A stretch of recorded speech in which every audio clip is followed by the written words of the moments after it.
Hi, this is Conrad Zimmerman of FistShark Marketing, reminding you that you can help support our weird show with a small monthly contribution through Patreon. For just a few dollars, you can help make sure absolutely nothing untoward happens to this adorable kitten I'm holding.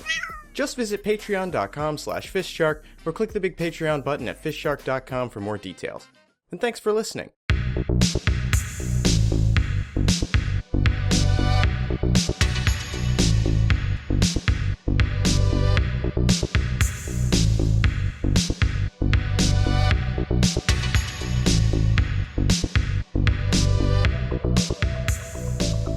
You know, we haven't jumped on a diet in a while. That's true. I think we're all due another fad diet. I think the world is due another fad diet. There's not enough of them. And we certainly don't have enough under our belts. I think at last count we had, I want to say 600 or so in circulation, which is a real downturn. You know, people are losing a lot of hope lately, so they're just comfort eating. So we really need to kick America back into shape in all senses of the word. And I think I have a way to do it, based on some talks that I've been having with some science men and a woman one as well, in a place. It sounds really encouraging. So you've gone to a place and talked to science men and women, and I'm hoping, because I've tried a diet for years, Absolutely. and I get a little soft every time I diet. I think I'm going to finally have a hard body. I'm finally going to have a sweet body. I'm not going to have this furry fat body. And then what do I end up with? Furry softness again. Just softness throughout the yards. It's terrible. And it's not necessarily fat soft. Sometimes my skin just gets really supple. Or like I said, sometimes I grow a coat of fur and then I shed my fur. And then my skin is like really peachy underneath the X fur. Kind of like a soft scar. Regardless, I want this change and I want it to be through a diet. So I'm really hopeful for this new idea you might have. Well, friend, have you considered the badger diet? You mean so I would become more like a badger, use my fur to my advantage by badgering it up in the forest clan? No, it's actually much more simpler than that, because America craves convenience. True. And going out into the woods and living like a badger, or, learning from badgers, or hunting badgers, there's too much effort.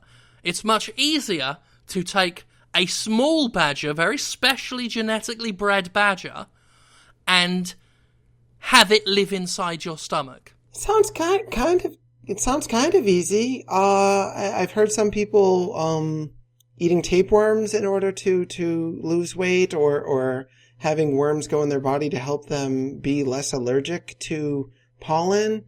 A badger being a mammal, it's a little different. They're not natural parasites that I know of, unlike those worms I mentioned.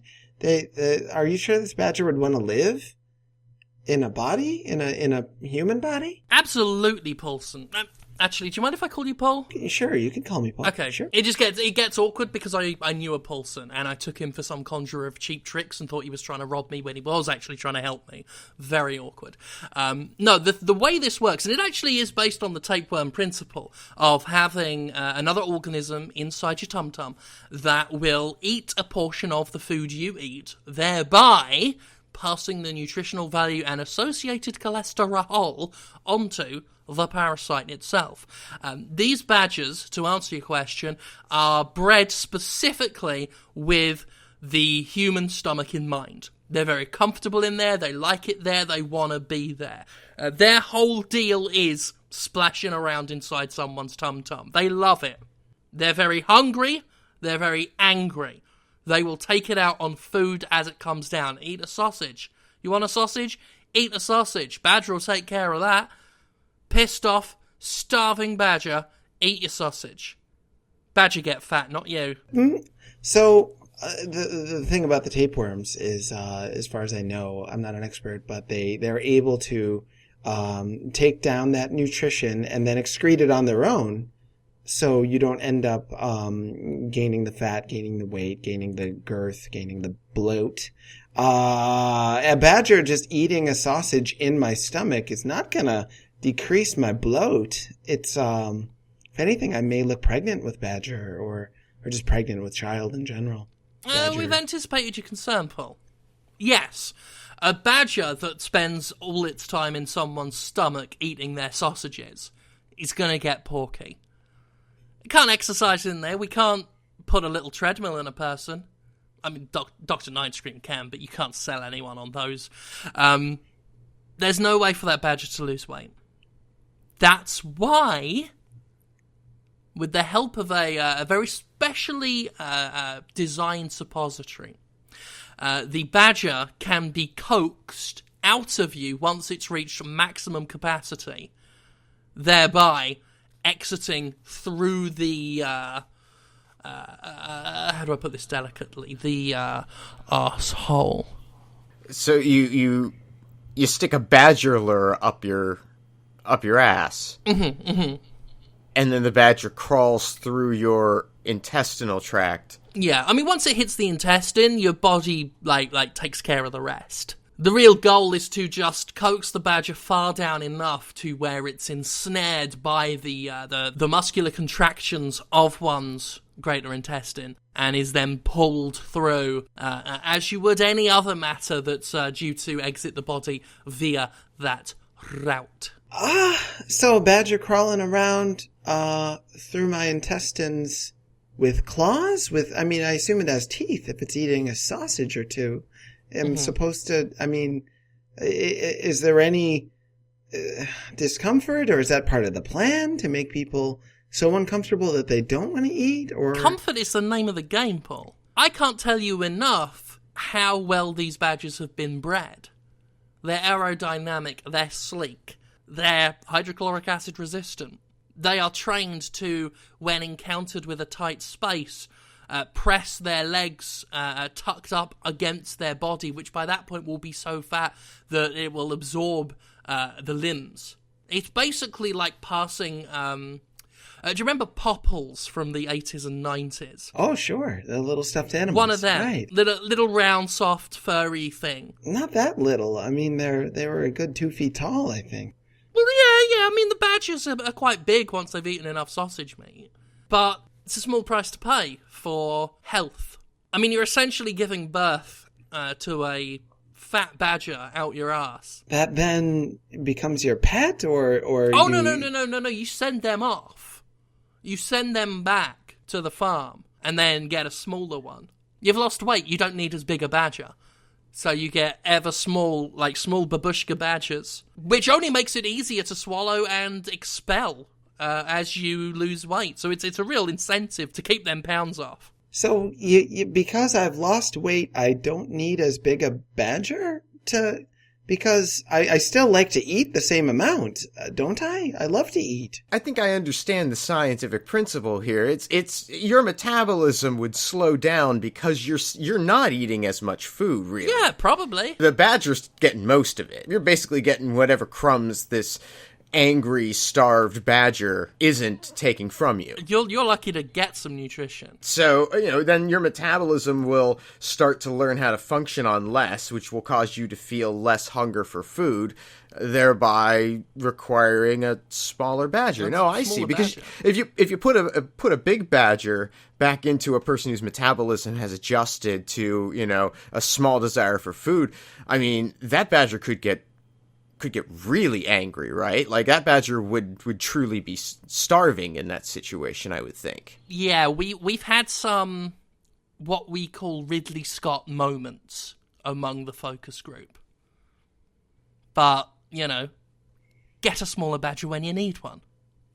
Yeah, so it's something that you want to make sure you're closely monitoring, then, that you've got the right badger for your current situation. And of course, we pair you up with a physiologist, trained medical professionals, in a sense, who will be able to make sure that you get the right badger for your size. And the real benefit of this, where it real comes down to benefit for us, is the used badgers are taken to a special milking plant where they are squozen and their contents pureed into food for the poor. Affordable, nutritional badger squeezins. Which we'll give away for free for charity to the impoverished, or well, yeah, I mean, because once they get fat on that, they'll need a fucking badger. Does anybody know why we're named in this lawsuit from Kanye West about Taylor Swift? I mean, it could be any number of reasons, couldn't it? Yeah, that's what I'm trying to figure. I mean, she's not our client, but he sues us 6-7 times a day for any number of reasons. He's really got it out for us, and this particular instance, I just don't understand what we have to do with the entire scandal, with the video of Taylor supposedly approving the lyrics in the song, and it's on Life of Pablo, and so on. Like, we didn't have anything to do with that, right? Like, I don't think so. It's hard to tell what goes on in Kanye West's mind, or indeed what it's capable of. We can never get into the heart of Kanye and extrapolate meaning from where we go. I can't think of a single reason that is actually reasonable, which again doesn't discount the many unreasonable reasons that he could be suing us over an argument he's having with Taylor Swift that's got nothing to do with us. Let me have a look at the lawsuit. I'm assuming you've not read any of this. Oh, no, I never bother. Kanye West lawsuit, it just goes on the pile at this point. Mm-hmm. I like to sometimes scan them over, just if I'm really bored, which I am now. Ah! Oh dear. Okay. Alright. He's not suing us specifically over the Taylor Swift thing. Well, he is, but it's not anything to do with those two individuals specifically. It involves a third party whom we are involved with. Okay, who's that? Kim Kardashian? Phil Collins. Phil Collins, the drummer? The famous drummer from Genesis. Huh. From what I've gathered, this was Taylor Swift being angry at Kanye for revealing that she agreed to kind of start a fake feud between the two in order to up her profile a bit, because she needed some publicity. Phil Collins is beyond publicity at this point. He's sort of a overseeing god of all the entertainment industry. I can't imagine why he would be involved with those two. He is a god, but he's a Loki-like trickster god. Very famous within musical circles for hazing anybody who dares to gain an ounce of fame in the music industry. There's this thing called taking the Phil, where Phil Collins will devise some way to humorously prank anybody who's due some burst of fame. I remember one time he threw knives, for instance, at Jamiroquai. It was just a fun gag, you know. Mm-hmm, mm-hmm.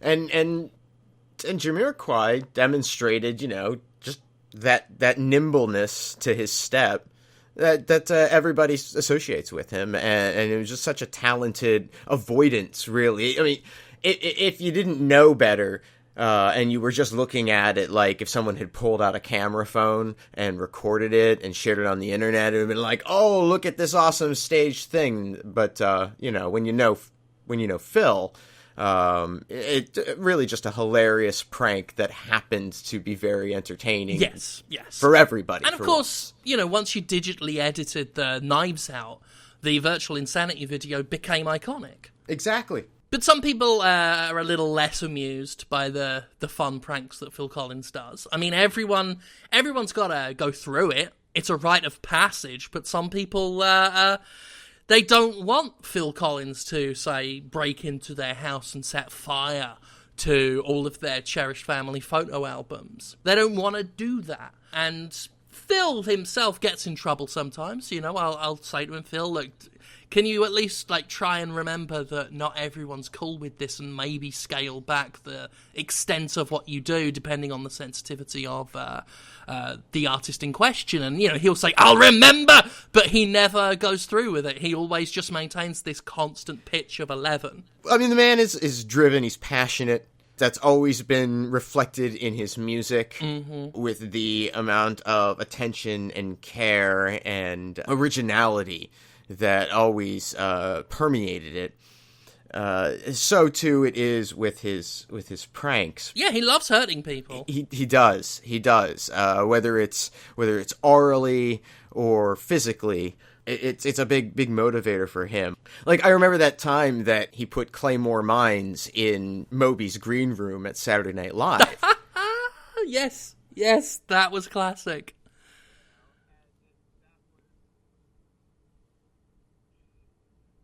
It was a mess, sure. Oh, yeah. Lauren was not happy that week, but everybody had a good laugh about it. And, and was Moby really hurt by it?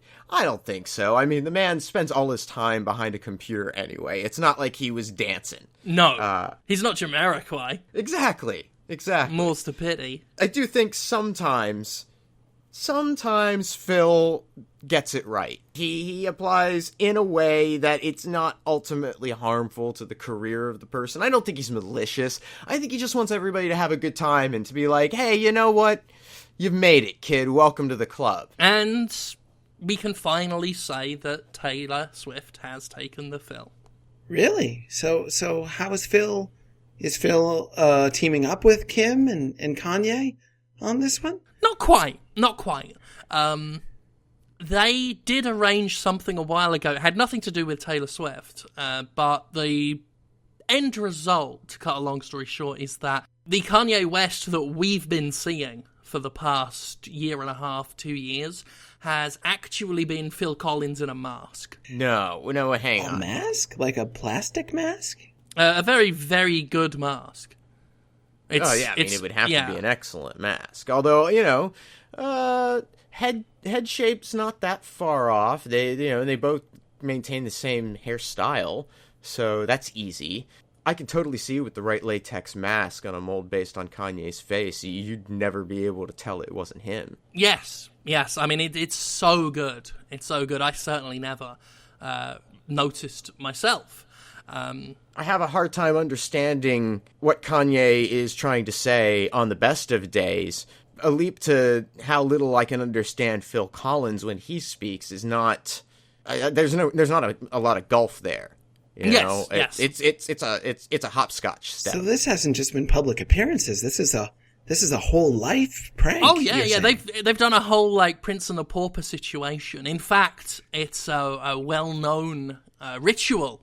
I didn't know it, but apparently to those in the right circles, it's an open secret that a Prince and Pauper situation has been playing out among Collinses and Wests throughout all of celebrity history. They call it the Collins and the West, which explains a lot about that series of Batman now. I had no idea it was Joan Collins under the cowl. Really? Joan Collins and Adam West swapped places for a while? Yeah, for a period of 5 years, apparently. Does anyone else know? Like, does Kim know? Does the press know? Has the press been touching up pictures of Kanye to make them look less like Phil Collins? Or is that not even necessary? We don't know how deep this well goes. And frankly, I feel like it's not my place to go digging. This is a matter between Collinses and Wests. Makes me wonder what Fred and Rose West were really up to, you know? You say this has been going on for, 2 years? At the very most, I think. What's Kanye been doing for the last 2 years, then? Being Phil Collins. What does Phil Collins even do anymore? I mean, beyond spending his time performing practical jokes, because after his Disney business fell off, there hasn't really been a whole lot to speak of. Oh, no, he's still writing them. He is, because, I mean, Disney hasn't used a song from Phil in, years. It's been a while. Yeah. He still writes them, though. Lots of them. Just sweeping pop epics for Disney movies? Yeah. I can't even imagine what the Phil Collins Brave song or the Phil Collins Frozen song would have looked like. I've heard them. Yeah? Yeah. Are they any good? No. And so what? Kanye's just hanging out writing songs for Disney films at Phil Collins' house. Yeah, having to work really hard to keep them rejected. Because that's the idea, is you don't want to upset the continuum of the other. Which is why we're being sued, because Phil Collins, even as wested as he was, is still Phil Collins at heart, had Taylor there and then and was like, I'm going to get her. Took the opportunity and started this whole feud just to, get one over on her. This is all well and good and a very interesting backstory, but why involve us at this point? Phil has been a friend. Friend Collins, I used to call him when I'd see him in my basement, acting as though he was the crypt keeper, describing a terrifying story to my friends and family. I said, friend Collins, thank you. Thank you for being here for me. And now he does this under the auspice of Kanye? Does not make sense. I'm slightly annoyed. What are we supposed to do? I don't know. It's got nothing to do with the lawsuit, though, really. I was just kind of spinning a yarn there. Actually, I shoved a banana up Kanye's ass for a joke.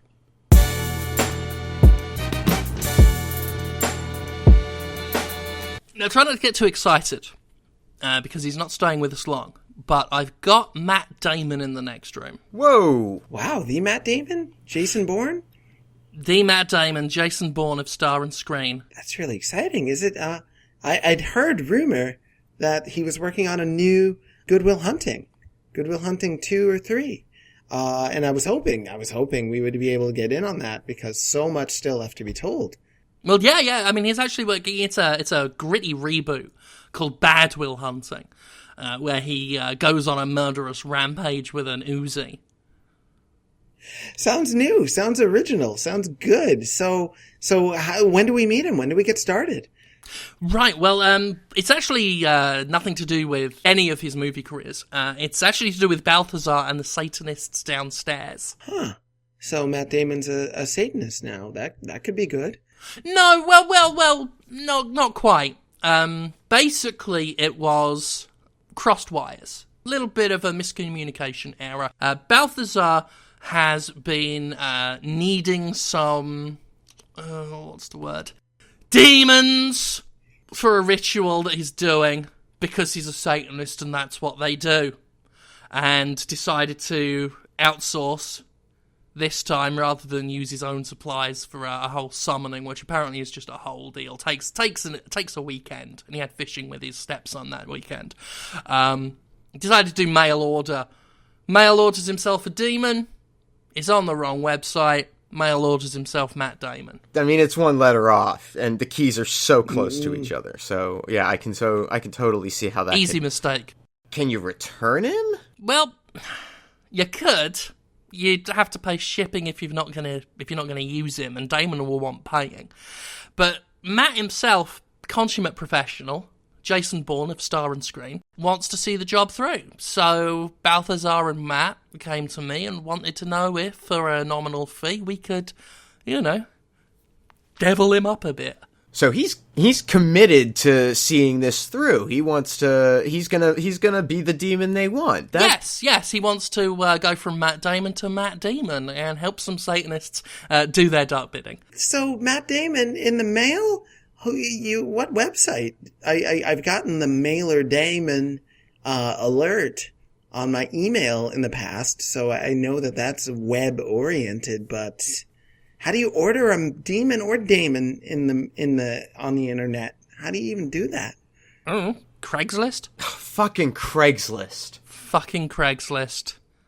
Fuck you, Craigslist. That totally explains what went wrong then. Yeah.